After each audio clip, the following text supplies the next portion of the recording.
പിതാവിനും പുത്രനും പരിശുദ്ധ റൂഹായ്ക്കും സ്തുതി. വാത്സല്യമുള്ള ദൈവമക്കളെ, നിങ്ങളെല്ലാവരെയും വളരെ സന്തോഷത്തോടെ വിനയത്തോടെ ഈ വചനശുശ്രൂഷയിലേക്ക് സ്വാഗതം ചെല്ലുകയാണ്.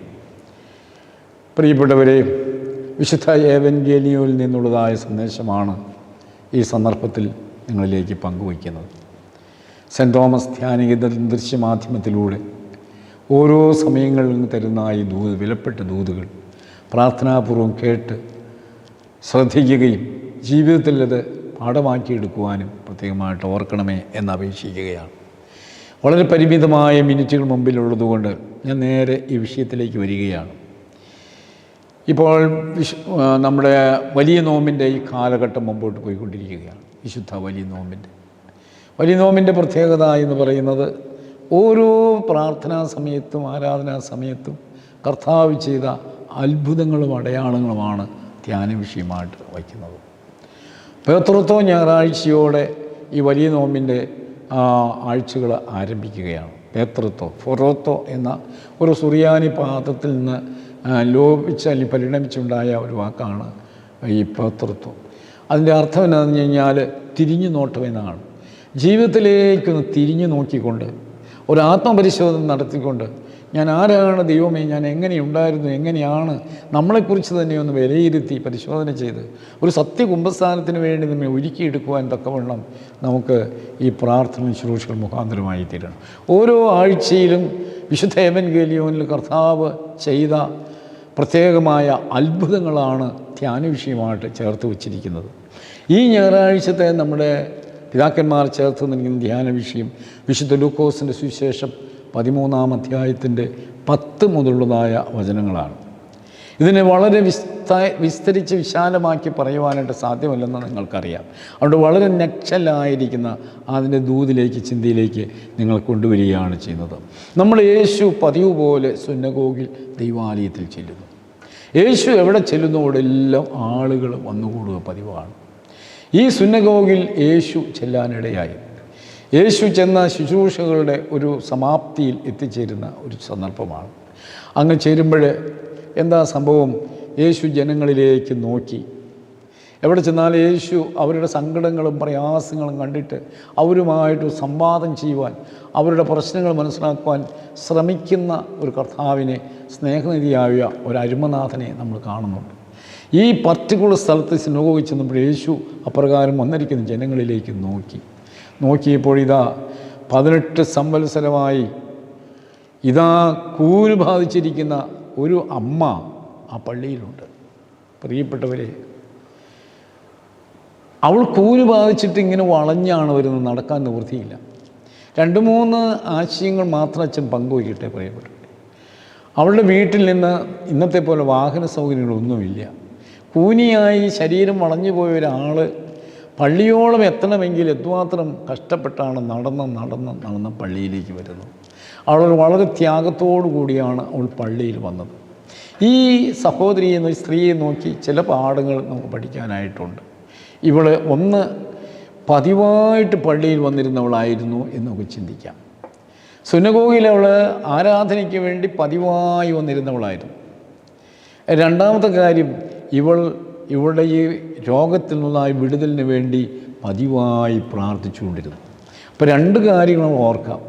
പതിവായി പള്ളിയിൽ വരികയും പതിവായി പ്രാർത്ഥനയിൽ പങ്കെടുക്കുകയും തൻ്റെ രോഗത്തിൻ്റെ വിടുതലിന് വേണ്ടി പതിവായി ദൈവസന്നിധിയിൽ പ്രാർത്ഥനയും വഴിപാടും നിറവേറ്റിക്കൊണ്ടിരുന്ന ഒരു സ്ത്രീയെ, ഒരു മാതാവ്. അച്ഛനെ പ്രാർത്ഥിച്ച് പറയട്ടെ, പതിവായിട്ടുള്ള പ്രാർത്ഥന നമ്മൾ മുടക്കം വരുത്തരുത്. പതിവായിട്ടുള്ള പള്ളി പോകാനുള്ള ശീലം നമ്മൾ നിർത്തിക്കളയരുത്. അത് നമുക്ക് അനുഗ്രഹത്തിനായിട്ട് തീരും. പള്ളി പോകാനുള്ള പതിവ് ഒരു കാരണം കൊണ്ട് മുടക്കരുത്. ഈ അമ്മ വീട്ടിൽ നിന്ന് പള്ളിയിൽ പോകാൻ തുടങ്ങുമ്പോൾ മക്കൾ പറയാൻ സാധ്യതയുണ്ട്, അമ്മയ്ക്കിങ്ങനെ സുഖമില്ല, ദൈവത്തിന് അറിയാമല്ലോ, അമ്മ എന്തിനാണ് കഷ്ടപ്പെടുന്നത്, ഇവിടെ ഇരുന്ന് പ്രാർത്ഥിച്ചാൽ ദൈവം കേൾക്കുമല്ലോ എന്നൊക്കെ പറയാൻ സാധ്യതയുണ്ട്. കാരണം നമ്മുടെ വീടുകളൊക്കെയാണ് ഇങ്ങനെ പറഞ്ഞിരിക്കുന്നത്, സ്വാഭാവികമായിട്ട് ഇങ്ങനെയുള്ളതായ സാഹചര്യം ഉണ്ടായിരിക്കും. ഇങ്ങനെയൊക്കെ അമ്മയോടും പറഞ്ഞിരിക്കും. പക്ഷെ ഇങ്ങനെയൊക്കെ മക്കൾ പറഞ്ഞാലും ആര് പറഞ്ഞാലും ശരീരത്തിൻ്റെ വൈകല്യവും രോഗമുണ്ടെങ്കിലും ദൈവാലയത്തിൽ പോയി പ്രാർത്ഥിക്കുന്ന അവളുടെ പതിവ്, അവളുടെ സ്വഭാവം, അവളുടെ ജീവിതത്തിൻ്റെ രീതി അത് അവൾക്ക് അനുഗ്രഹമായി തീർന്നു. ദൈവത്തിന് സ്തോത്രം, ഹല്ലേലൂയ, ദൈവത്തിൻ്റെ സ്തോത്രം. ആ പതിവുള്ള പ്രാർത്ഥന 1 2 പ്രാവശ്യം പ്രാർത്ഥിച്ചിട്ട് പ്രാർത്ഥനയോട് മുടക്കം വരുത്തിയില്ല. തുടർച്ചയായി പ്രാർത്ഥിച്ചുകൊണ്ടിരുന്നു. ദൈവത്തിൻ്റെ സ്തുതി. 40-ാം സങ്കീർത്തനം നമ്മൾ പഠിക്കുന്നത് ഇങ്ങനെയാണ്. 1-ാം സങ്കീർത്തനത്തിൽ 40-ന്റെ 1-ാം വാക്യത്തിൽ പഠിക്കുന്നത് ഇങ്ങനെയാണ്. എന്താണ്? ഞാൻ യഹോവയ്ക്കായി കാത്തിരുന്നു, അവനെങ്കിലേക്ക് ചാഞ്ഞു, എൻ്റെ നിലവിളി കേട്ടു. അപ്പോൾ തുടർച്ചയായി കിട്ടുവോളം പ്രാർത്ഥിച്ചുകൊണ്ടിരിക്കുക. ഞാൻ ദൈവത്തിന് വേണ്ടി കാത്തിരുന്നു. എന്താണ്? I watched a long time. He inclined to me and he heard my cry. അവനെങ്കിലേക്ക് ഇറങ്ങി വന്ന് ചായ്ച്ച് എൻ്റെ യാചനയുടെ ശബ്ദം അവൻ കേട്ടു എന്ന് സങ്കീർത്തനക്കാരൻ പറയുന്ന പോലെ തന്നെ ഈ അമ്മച്ചിയും കാത്തിരുന്ന് പ്രാർത്ഥിച്ചുകൊണ്ടിരുന്നു. അവൾ മടുത്തു പോകാതെ പ്രാർത്ഥിച്ചുകൊണ്ടിരുന്നു. പതിവിൻ പ്രകാരം പള്ളിയിൽ വന്നു. ഇത് അടിവരയിട്ട് നമ്മൾ ശീലിക്കേണ്ടതാണ്. അല്പ രോഗങ്ങളോ ഇത്തിരി തടസ്സങ്ങൾ, പ്രയാസങ്ങൾ എന്നെല്ലാം വന്നാലും ആ ആരാധനയിലുള്ളതായ നിർബന്ധം, പ്രാർത്ഥനയിലുള്ളതായ നിർബന്ധ ബുദ്ധി അത് സൂക്ഷ്മതയോടെ സൂക്ഷിച്ചു.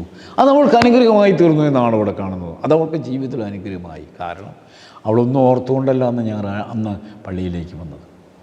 പതിവും പ്രകാരം വന്നു. പ്രിയപ്പെട്ടവരെ, അന്ന് നസ്രയനായ യേശു, ദൈവത്തിൻ്റെ ഏകജാതനായിരിക്കുന്ന യേശു, മനുഷ്യനെ രക്ഷിക്കുവാൻ മാത്രം വന്ന യേശു, മനുഷ്യൻ്റെ പാവവും രോഗവും ശിരസായി ഏറ്റെടുത്തുകൊണ്ട് അവന് വീണ്ടെടുപ്പും വിടുതലും കൊടുപ്പാൻ മാത്രം വന്നിരിക്കുന്ന യേശു, വചനം ജഡമായി തീർന്ന കൃപയും സത്യവും നിറഞ്ഞവനായി അവൻ ഞങ്ങളുടെ ഇടയിൽ പാർത്തു. ഞങ്ങളവൻ്റെ തേജസ് പിതാവായവൻ്റെ തേജസ്സായി തന്നെ കണ്ടു എന്ന് യോഹന്നാൻ സാക്ഷ്യപ്പെടുത്തിയിരിക്കുന്ന യേശു, ആ യേശു അന്നിതാ സുന്നഗോഗിൽ വന്നിരിക്കുകയാണ്. ദൈവത്തിന് സ്തോത്രം. അത് അവൾക്ക് അനുഗ്രഹമായി തീർന്നു. ദൈവത്തിന് സ്തുതി. അന്ന് അവൾ അപ്രതീക്ഷിതമായിട്ടാണ് ആ അനുഗ്രഹം അവൾ കിട്ടുന്നത് എന്നർത്ഥം.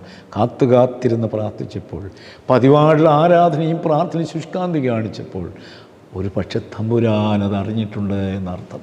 കാരണം നഥനിയേൽ അത്തിയുടെ ചുവട്ടിലിരുന്ന് പ്രാർത്ഥിച്ചുകൊണ്ടിരുന്നു. അവൻ യേശുവിനെ കാണുമ്പോൾ യേശുവിനോട് പറയുകയാണ്, നീ അത്തിച്ചൂട്ടിൽ നിന്ന് പ്രാർത്ഥിക്കുന്നത്, അത്തിച്ചൂട്ടിലിരിക്കുന്ന നിന്നെ ഞാൻ കണ്ടതാണ്, അത്തിച്ചൂട്ടിൽ വെച്ച് ഞാൻ നിന്നെ കണ്ടതാണ്.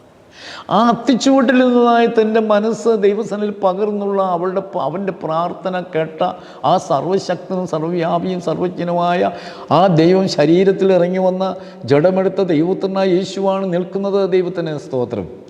അവൻ ഈ അമ്മയുടെ ഈ പ്രാർത്ഥനയും ജാഗരണവും അവൻ അറിഞ്ഞിട്ടുണ്ട് എന്നുള്ളത് വ്യക്തമാണ്.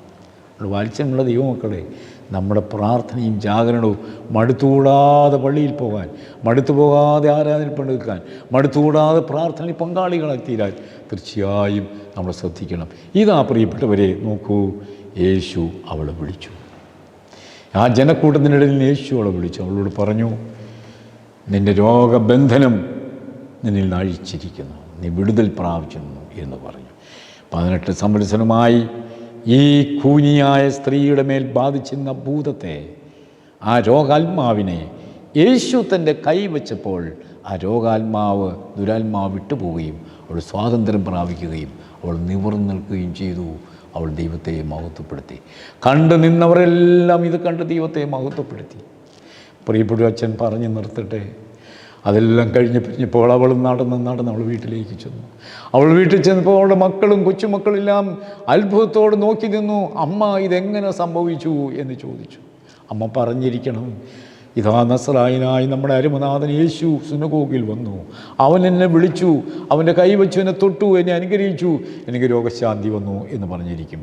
കുടുംബമായ യേശുവിനെ സ്നേഹിക്കുവാൻ, കുടുംബമായ യേശുവിനെ ആരാധിക്കുവാൻ ഇടയായിത്തീർന്നു എന്ന് ഈ ധ്യാനത്തിലൂടെ നമുക്ക് ഓർക്കാം.